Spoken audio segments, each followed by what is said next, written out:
Planet के office में गए। ऑफिस में जाके हम लोगों को पता चलता है कि हम लोगों ने रजिस्ट्रेशन नहीं किया है और वो आपको कराना पड़ेगा पहले। हेलो फ्रेंड्स, हाय, मैं हूँ इम्तियाज़। आज हम लोग बात करेंगे इंटरव्यू के बारे में कि किस तरह से हम लोग इंटरव्यू देंगे या किस तरह से इंटरव्यू लिया जाता है। ये बहुत इंपॉर्टेंट पार्ट है। जब भी कॉल आता है तो हमें ये लगता है कि हम लोग को क्या पूछा जाएगा, हम लोग क्या जवाब देंगे, क्या उन लोग टेक्निकल रिलेटेड पूछेंगे, क्या उन लोग पर्सनल रिलेटेड पूछेंगे। तो ऐसे बहुत सारे सवाल होते हैं ये इंटरव्यू होने के पहले। तो मैं आपको ये बता दूँ, सबसे पहले मैं आपको अपनी जर्नी बताऊँगा कि मैंने कैसे इंटरव्यू क्रैक किया, ठीक है। और उसके बाद मैं आपको बताऊँगा सामने वाला क्या क्या पूछ सकता है आपको। तो फर्स्ट ऑफ ऑल मैं आपको बताता हूँ कि मेरी जर्नी में मैंने क्या इंटरव्यू में बोला और मेरे से इंटरव्यू में क्या पूछा गया। चला, जब मैं DHA के एग्ज़ाम्स के लिए रेडी हो ही रहा था, एक दो दिन बाद मेरे एग्ज़ाम्स थे और उसके पहले ही मुझे ये पता चलता है कि कोयम्बतूर में इंटरव्यू होने वाला है लाइफ फार्मेसी का। एक्चुअली मैं रेडी हो रहा था एस्टर फार्मेसी के लिए, क्योंकि मैंने लाइफ फार्मेसी का बहुत बुरा भला सुन चुका था। तो मैं फिर भी वहाँ पे इंटरव्यू देने के लिए जाने के लिए रेडी हुआ, ये सोच के कि चलो एक एक्सपीरियंस मिल जाएगा कि इनकमिंग अगर वैसे भी मेरे को यहाँ पर सिलेक्ट तो होना नहीं है।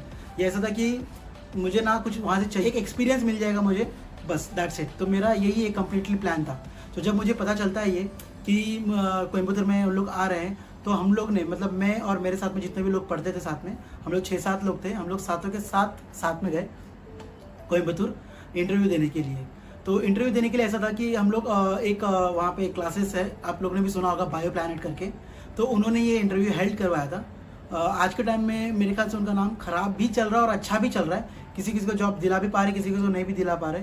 बट मैं तो आपको यही कहूँगा कि आप डायरेक्टली जाए तो बेहतर है, क्योंकि आपको वो बता, मतलब आपको एड्रेस सब बता देते कि कहाँ पे उन लोग आने वाले। अभी तो फिलहाल मेरे ख्याल से उन लोग कॉलेजेस में ही आते डायरेक्टली।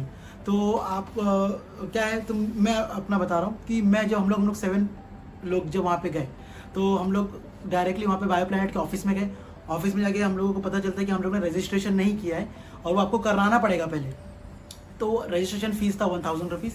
उसके बाद में क्या था कि आप रजिस्ट्रेशन करिए और उसके बाद ही उन लोग आपका इंटरव्यू कंडक्ट करवा के देंगे। जो कोई वहाँ पे रेडिसन एक होटल करके था, वहाँ पे था ये इंटरव्यू। तो हम लोग वहाँ पे गए सातों के सातों, इंटरव्यू के लिए बैठे। सब लोग रेडी हुए वहाँ पे इंटरव्यू के लिए। हम लोग ने अपना जो मतलब हम लोग तो चेंज करने के लिए रूम भी नहीं था। हम लोग ने प्लेटफॉर्म पे ही, हम लोग को 3 दिन लगे थे एक्चुअली पहुँचते। जब हम लोग पहुँचे वहाँ पे, तो उसके बाद में हम लोग ने नहाया धोया वहीं पे प्लेटफॉर्म पे ही, और प्लेटफॉर्म पे ही हम लोग ने चेंज किया, ठीक है। तो वहाँ से हम लोग ने ऑटो पकड़े और ऑटो पकड़ के हम लोग वहाँ पर पहुँचे उस जगह पे। तो वहाँ जाके हम लोगों को पता चला एडमिशन का ये भरना पड़ेगा। तो हम लोग ने वहाँ पे 1000 रुपये दिया। वो होने के बाद में हम लोग वहाँ पे इंटरव्यू के लिए गए। अब इंटरव्यू में क्या हुआ, एक्चुअली इंटरव्यू कंडक्ट हुआ था 3 राउंड्स में। पहला इंटरव्यू का राउंड जो हुआ था वो उसमें हुआ था ग्रुप डिस्कशन था, ठीक है, GD राउंड जिसको कहते हैं। तो उधर पे आपको एक टॉपिक दे दिया जाएगा, आपको उस टॉपिक के ऊपर डिस्कस करना है, लड़ना नहीं है, ठीक है। मोस्ट ऑफ टाइम क्या होता है कि डिस्कशन करते करते हम लोग लड़ने लग जाते हैं, ये पॉइंट प्रूव करने के लिए कि भाई मेरी पॉइंट सही है। बट देखिए, ग्रुप डिस्कशन का मतलब ये होता है कि आप अपना पॉइंट रख भी दे, झगड़ा भी ना हो और आप बोले भी। क्योंकि कभी कभी क्या होता है कि हम लोग इस चीज़ के लिए रुके थे, ठीक है सब लोग शांत बैठेंगे तब मैं बोलूँगा, पर ऐसा कभी नहीं होगा। ग्रुप डिस्कशन मतलब आपको डिस्कस करते ही जाना है, बोलना ही है। तो कभी कभी क्या होगा कि आप शांत बैठे, आप डिस्कस करने की जगह पे आप बैठे हुए कि हाँ भाई नहीं अभी बैठेंगे, अभी हम लोग का नंबर आएगा, अभी हमारा नंबर आएगा। नहीं, ऐसा कभी नहीं होने वाला है कि आपका नंबर आएगा, नहीं, आपको नंबर छीनना होगा उसमें से अपना, ठीक है। और ऐसा करना होगा कि आप वो पॉइंट टाइम वहाँ से छीन लिए, आपने बोल भी दिए, आपका पॉइंट आपने रख दिए। क्योंकि आपको इन ऑल सब लोगों में 10 लोगों के बीच में आपको रखा जाएगा, 10 लोगों के बीच में सिर्फ 2 मिनट का टाइम दिया जाएगा और आपको बोल दिया जाएगा कि एक टॉपिक के ऊपर बात छेड़ दिया। फॉर एग्जाम्पल लव मैरिज की अरेंज मैरिज, ठीक है। तो आप लोगों को इसके ऊपर बोलना पड़ेगा। आप किसी एक चीज़ को सपोर्ट करिए, ठीक है। आप बोलिए नहीं भाई लव मैरिज में ऐसा होता है, या फिर आप बोलिए नहीं अरेंज मैरिज में ऐसा होता है, ये बेनिफिट्स है या वो बेनिफिट्स है। अब जो लव मैरिज के साथ है ऑफकोर्स वो अरेंज मैरिज के खिलाफ भी होंगे, बट ऐसा नहीं कि वो 100% ही खिलाफ रहेंगे। सपोज आप अगर किसी चीज़ को सपोर्ट करें तो ऑफकोर्स कोई ना कोई सामने से आपको अपोज कर रहा होगा। तो आपको सिर्फ क्या करना है, आपको सिर्फ अपना पॉइंट रखना है, ठीक है। उन लोग सिर्फ ये देखेंगे कि are you a team player और नॉट, ठीक है। जब 10 लोगों के बीच में आपको बिठाया गया तो आपने क्या किया उधर पे, ठीक है। क्या आप शांत रहे, क्या आपने बोला, क्या आपने चिल्लाया, क्या आपने झगड़ा किया, क्या आप सबसे ज़्यादा बोल रहे थे, आप किसी को बोलने नहीं दे रहे थे, ये सब कुछ उन लोग देखते हैं इस 10 मिनट में, ठीक है। इन लोग की 10 मिनट में पता, सॉरी 10 मिनट बहुत ज़्यादा, 2 मिनट में, ये 2 से 5 मिनट में लोग पता कर लेते हैं कि सामने वाला बंदा कैसा है। फिर उसमें से क्या करते हैं, वो 10 लोगों में से उन लोग फिर जो उनको सब टॉप 6 या 5 जो भी चाहिए रहेगा वो उन लोग उसमें से निकाल के रहते हैं, ठीक है। और बाकी लोग को बोलते हैं ठीक है आप लोग tata bye bye good bye, ठीक है। ये हो गया फर्स्ट राउंड। सेकेंड राउंड में क्या होता है, जो 5 लोग सिलेक्ट हुए थे, ठीक है, सेकेंड राउंड में ये हुआ था कि हम लोग 5 लोग जो सिलेक्ट हुए, ठीक है, ये 1-on-1 उसके बाद में होने लगा। ये हुआ था हम लोग का सेकेंड राउंड में। अब सेकेंड राउंड में क्या होता है, वो आपके पर्सनल डिटेल्स लेने की कोशिश करेंगे, ठीक है। इसमें आप लोग आपको अपने बारे में सब कुछ बताना है कि आप क्या हो, क्या करते हो, क्या करते थे, क्या करना चाहते हो, एवरीथिंग अबाउट योर सेल्फ, ठीक है। उन लोग आपको कुछ भी टेक्निकल नहीं पूछेंगे, क्यों?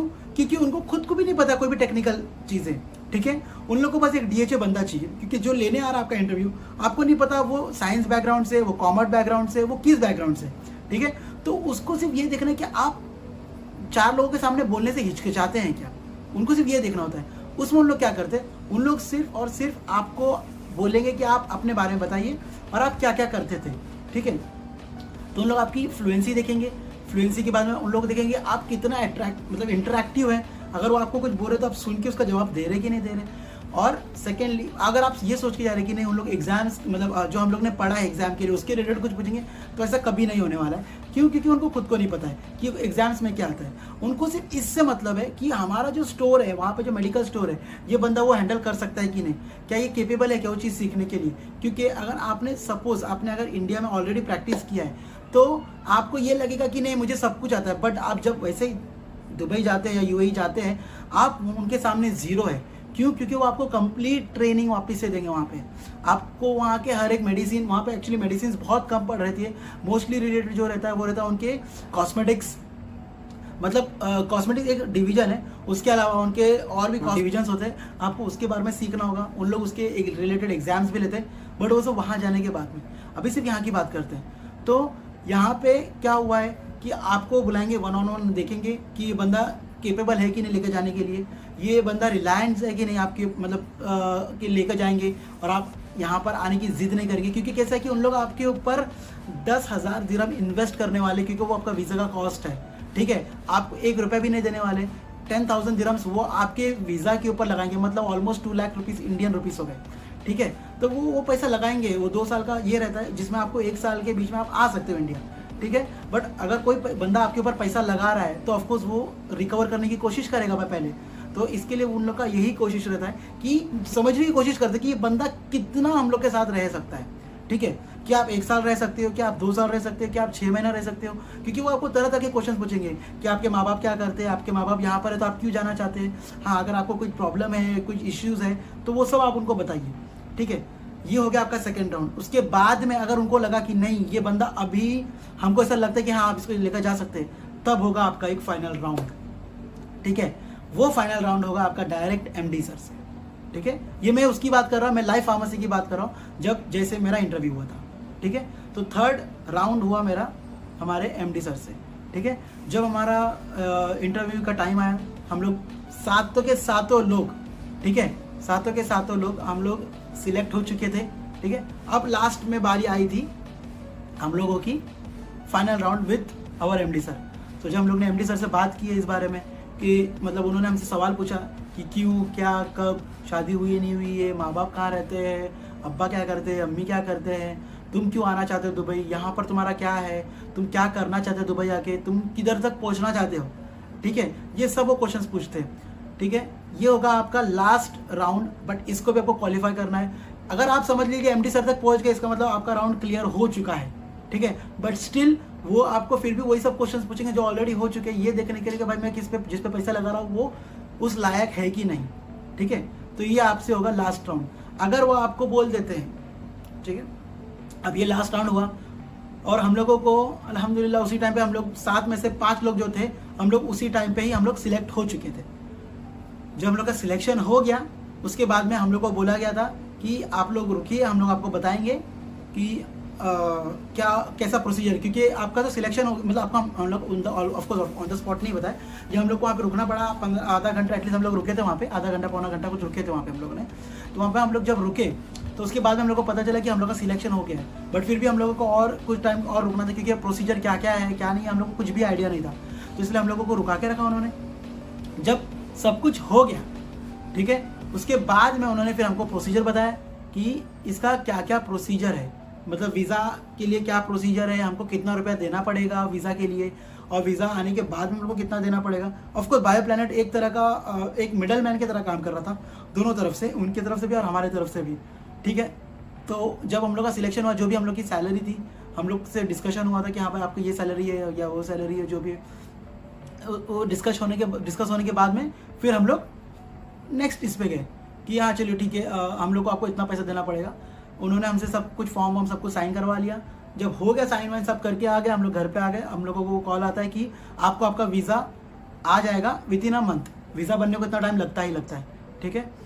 फिर 1 महीने बाद फिर मेरा वीज़ा आया, और वीज़ा आने के बाद में वीज़ा आने के जस्ट कुछ दिन पहले ही मेरा फाइनल मतलब टेस्ट भी हुआ था। मतलब DHA क्लियर हो चुका था मेरा। DHA क्लियर होने के बाद में फिर मैंने उनको डॉक्यूमेंट भेजे, क्योंकि उस टाइम पे मैं DHA क्लियर नहीं था। तो जो हमारी कंपनी ने जो मेरे को उस टाइम पे ये किए थे, हायर किए थे as a non DHA hire किए थे, इसके लिए मेरी सैलरी भी कम थी, ठीक है। It was around 2500 dirhams. But जो फार्मासिस्ट थे, ठीक है, उनकी सैलरी थी, उन लोगों ने दिए थे 4000 दिरहम्स। अब मेरा ऐसा हाल हो गया था कि भाई मैं तो अभी नॉन फार्मासिस्ट के तौर पे जाऊंगा वहाँ पे, तो मेरी सैलरी कम होगी। तो उन्होंने मेरे को पहले से बता के रखे थे ये कि जैसे आपका DHA क्लियर होता है, आप लोग आपका DHA का जितना भी रहेगा वो सब हमें सबमिट करिए, और हम लोग वहाँ पे आपका परफॉर्मेंस देख के हम लोग आपको उसको जो भी फार्मासिस्ट का ये पोजीशन हम लोग आपको वो दे देंगे, ठीक है। उसके बाद में फिर हम लोग फाइनली हम लोग वीज़ा आता है, और उसके बाद हम लोग फिर यहाँ से निकल गए थे। ये हो गया एक पार्ट जहाँ पे हम लोग ने इंडिया में ये किया था। अब मैं आपको सेकंड पार्ट बताऊंगा कि वहाँ पे इंटरव्यूज कैसे होती है, वो मुझे कैसे पता चला। फिर उसके बाद में मैं जब वहाँ पे गया, मैं कुछ दिन रहा वहाँ पे। मेरी वाइफ भी फार्मासिस्ट है, वो डिप्लोमा होल्डर है, मैं बैचलर्स हूँ। तो जब मैं वहाँ पे गया, उसके बाद में 3 महीने बाद वो भी आई, वो भी DHA का एग्ज़ाम दे के आई थी वहाँ पे।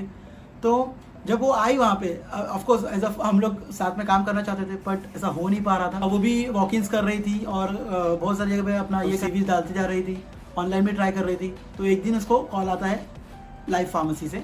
जब लाइफ फार्मेसी से उसको कॉल आया तो वो वहाँ पे गई। अब लाइफ फार्मेसी का एक ऐसा फंडा है कि वो किसी के भी पहचान वाले को नहीं रखते। अब वो पता नहीं क्यों, वो उनका ये है। तो उन लोगों का ऐसा है कि वो अगर आप, इसके लिए हम लोग बोलते हैं कि आप अगर किसी के पहचान से जा रहे हो तो प्लीज़ मत जाइए, आप बिना पहचान के वहाँ पर जाओ, तो आपको जॉब मिलने के चांसेस और बढ़ जाएंगे। तो मेरी वाइफ गई वहाँ पे सिर्फ वो क्या हुआ, वहाँ पे 1-on-1 हुआ। मतलब आप क्या करते हो, कैसे करते हो, कहाँ रहते हो, आप हस्बैंड वीज़ा पे हो कि विजिट वीज़ा पे हो। अच्छा हाँ, अगर आप एक गर्ल है, ठीक है, तो आपको अगर जॉब पाना है वहाँ पे, क्योंकि देखिए उन लोगों को पता होता है कि लेडीज़ लोग ज़्यादा देर रोक नहीं सकते, या फिर हम लोग इनको रोक नहीं सकते। एक बार एक जेंट्स को आप रोक सकते हैं, ठीक है, पर एक लेडीज़ को कोई भी कंपनी नहीं रोक पाएगी, ठीक है। तो लेडीज़ से उन लोगों को पहले से प्रिकॉशन लेने के लिए उन लोग क्या करते हैं कि अगर आपका हस्बैंड वीज़ा है तो समझ लीजिए आपकी जॉब पक्की है, कहीं पे भी आप कहीं पे भी जॉब कर सकते हैं ऑन हस्बैंड वीज़ा, ठीक है। क्योंकि कोई भी कंपनी नहीं चाहती कि मैं इसमें पैसा लगाऊं, क्योंकि उनको पता है कि कभी भी कुछ भी हो सकता है, ये जॉब छोड़ के जा सकते हैं और हम इनको रोक भी नहीं सकते, ठीक है। तो लेडीज़ लोगों का ऐसा है कि अगर अपने हस्बैंड, अगर आप यहाँ पे सिलेक्ट होते तो वेल एंड गुड, बहुत अच्छी बात है। पर अगर वहाँ पे आप जा रहे हो तो आपके पास अगर हस्बैंड वीज़ा है तो बहुत अच्छा है। हस्बैंड वीज़ा हो या फिर फैमिली वीज़ा पे अगर आप हो तो बहुत अच्छा है, तो आपकी जॉब मिलने के चांसेस बढ़ जाते हैं। वरना फिर आपको ही आपका खर्चा उठाना है, या जो भी है। मैं बॉयज़ की बात करता हूँ, तो हम लोग जब भी वहाँ पे जाते हैं ऑन एन इंटरव्यू में हम लोग सिर्फ वही पूछते हैं जो सेकेंड राउंड में हम लोग से पूछा गया था कि आपका क्या नाम है, क्या करते हो, कितने टाइम से हो, विजिट वीज़ा पे हो या किसी के वीज़ा पे हो। क्योंकि सपोज अगर आप विजिट वीज़ा पे गए और आप सिलेक्ट हो जाते हैं तो आप 2 ऑप्शन है, एक तो आप एग्जिट हो जाइए, ठीक है, और एंट्री कीजिए। सेकेंडली आप वहीं पे रहिए और वहीं के वहीं आपको वो वीज़ा एक्सटेंड करके दे देंगे, जो भी एक छोटी सी फीस होती है। मे बी वो अपनी तरफ से भी भर सकते हैं, या फिर आपको बोलेंगे कि आप हाफ आप भरिए, हाफ मैं भरता हूँ, ठीक है। तो आपकी मर्जी, आपको जो करना आप वो कर सकते हैं, जो आपको बेहतर लगे कि नहीं भाई मुझे घर जाना चाहिए, घर जाके आना चाहिए।